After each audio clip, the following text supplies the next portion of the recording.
అగ్ని రగులుతోందనుకోండి, దాని మీద నీళ్లు పోసినవాడు ప్రాజ్ఞుడు, దాన్ని ఆర్పుతాడు. అలాగే ధన్యాస్తే పురుషశ్రేష్టా ఏ బుద్ధ్యా కోపముద్ధితం నిరుంధంతి మహాత్మానో దీప్తమగ్ని వివాంభస. అగ్నిని నీటితో చల్లార్చినట్టు అంతఃపరిశీలనం చేత తన కోపాన్ని తాను తగ్గించుకున్నవాడెవడో వాడు ధన్యాస్తే పురుషశ్రేష్టా, వాడు ధన్యాత్ముడు.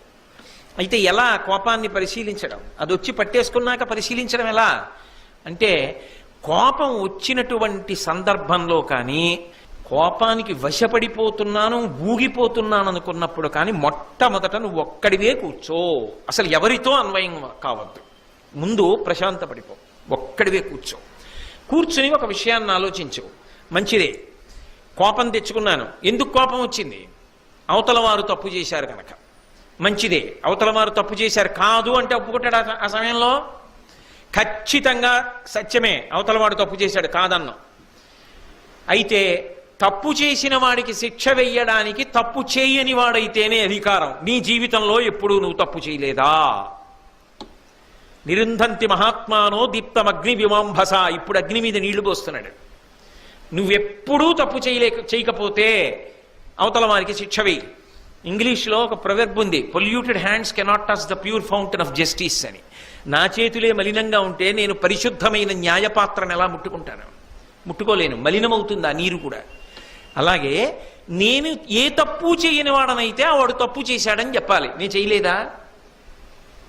ఇవ్వాలంటే విదురునీతి చెప్తున్నా. ఏ తప్పు జీవితంలో చేయలేదా?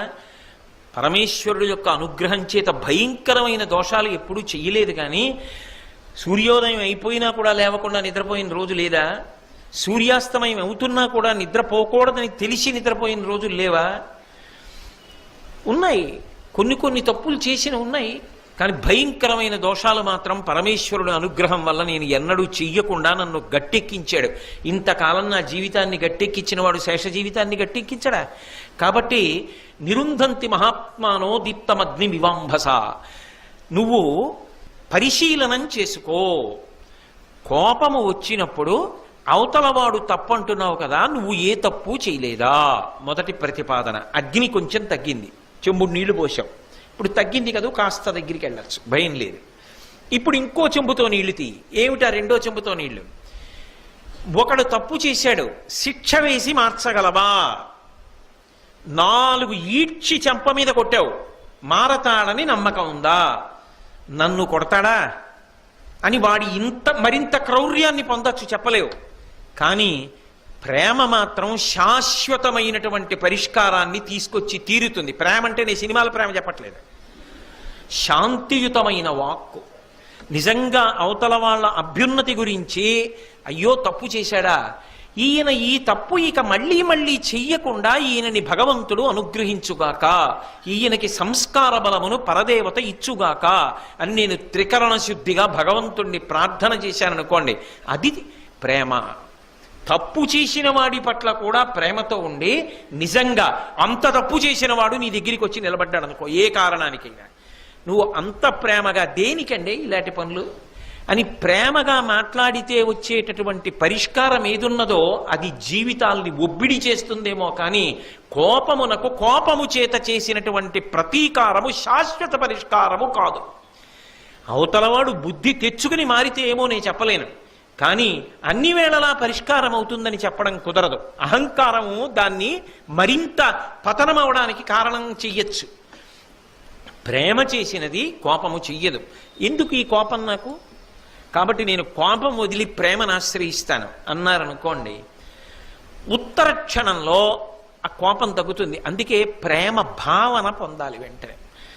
మీకు ఒక ఉదాహరణకి చెప్తున్నాను సుమండి. ఏదో నా భార్య మీద నాకు కోపం వచ్చింది అనుకోండి, ఏదో చిన్న దోషం చేసింది, నాకు కోపం వచ్చింది. కోపం రాగానే ఏమనిపిస్తుంది? అప్పుడు తన యందు లేని దోషములు కూడా ఉన్నట్టుగా నాకు కనిపిస్తుంది, ఇలాగే చేస్తుంది. అప్పుడు అధికారం ఉందిగా భర్త, ఏదో అనాలనిపిస్తుంది. అప్పుడు ఎంతటి ప్రేమైకమూర్తి, నీ జీవితంలో కష్టసుఖాల్లో నీతో ఎలా కలిసి నడిచింది, ఎన్నిసార్లు నీ మనశ్శాంతికి ఆమె కారణం, అసలు నీ జీవితంలో నువ్వు ఊంచుకుని నిలబడడానికి ఆమె నీకు ఎంత ఆధారభూతమైంది. అటువంటిది ఒక చిన్న దోషం చేస్తే అంత విరుచుకు పడిపోవాలా నువ్వు? ప్రేమగా ఏమి ఇలా చేసావు, జాగ్రత్తగా చూడు అని ఒక మాట అనలేవా అని నేను అనుకున్నాను అనుకోండి, ఆమె యందున్న ప్రేమని స్మరించాను అనుకోండి, నేను ప్రశాంతంగా ఉంటా, నా వాక్కుకు పారుష్యం ఉండదు.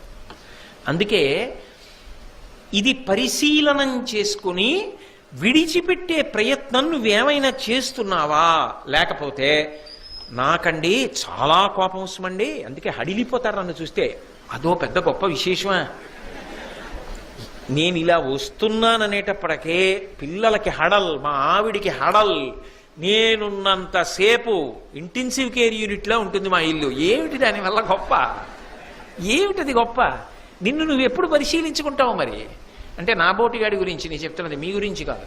కాబట్టి కోపము అది ప్రమాదహేతు సుమా, దానివల్ల నువ్వు చెయ్యరాని పని చేసి పాడైపోతావు, కోట్ల జన్మల కిందకి వెళ్ళిపోతావు మళ్ళీ. అందుకని పరిశీలించుకో, జాగ్రత్త పడు.